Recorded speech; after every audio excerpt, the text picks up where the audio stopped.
In Iowa, the nation's top egg producer says more than 4 million chickens will be slaughtered after bird flu was detected at a large egg farm. It is the largest number of chickens affected by the virus so far this year. Some 23 million birds have been killed in Iowa since 2022. And that news comes as scientists also have eggs top of mind because they are still the main ingredient in making vaccines that could potentially protect people against the outbreak of a new bird flu strain. So joining me now is Dr. Celine Gounder. She is the editor-at-large for public health at KFF and a CBS News medical contributor. Okay, I have heard this before. Every once in a while you hear about people that can't have a vaccine because they're allergic to eggs. I don't think that's a thing anymore. That's not true. But how are eggs used in the creation of vaccines? Well, so we grow up the virus in the eggs, and then you kill the virus, and then that's one of the constituents that's really the main ingredient in your vaccines. Okay, and so so just to go back, if you have an allergy to eggs, it's not a factor because...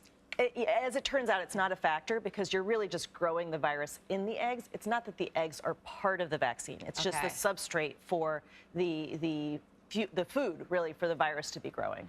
So I can see why scientists would be concerned, though. Right now, we're not dealing with an outbreak of the bird flu in the human population, but viruses evolve, and we don't want to be caught flat-footed again, and we're killing all of these birds.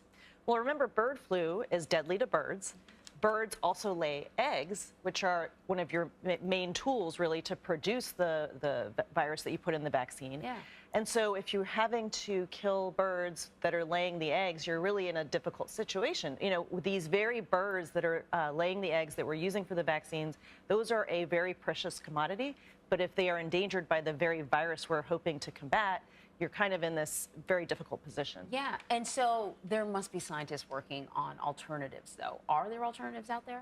There are alternatives. So remember mRNA vaccines from COVID. So both Moderna and Pfizer are looking at developing flu vaccines, even combination flu and COVID vaccines. There are other types of cells that are not eggs. So you have mammalian cells, you have insect cells, in fact, that we can grow virus in. But these are just not as far advanced, as far developed as the egg-based manufacturing. Right. And just to remind viewers, because we have talked an awful lot about the bird flu, you know, why are scientists talking about this now if we're not seeing a widespread outbreak in human population? Right. Well, what we worry about is as we're seeing more and more mammals infected, so not just cows, but really any number of, you have cats, you have dolphins, you have really a whole range of mammals, and a couple human cases. Yeah, even like sea lions. And so with all of those introductions into mammalian species, into humans, we've had some human cases, there's always the risk that the virus is going to mutate and adapt. It always mutates. And so does it adapt better for humans, and can it eventually transmit from human to human? And that's where you can have a pandemic.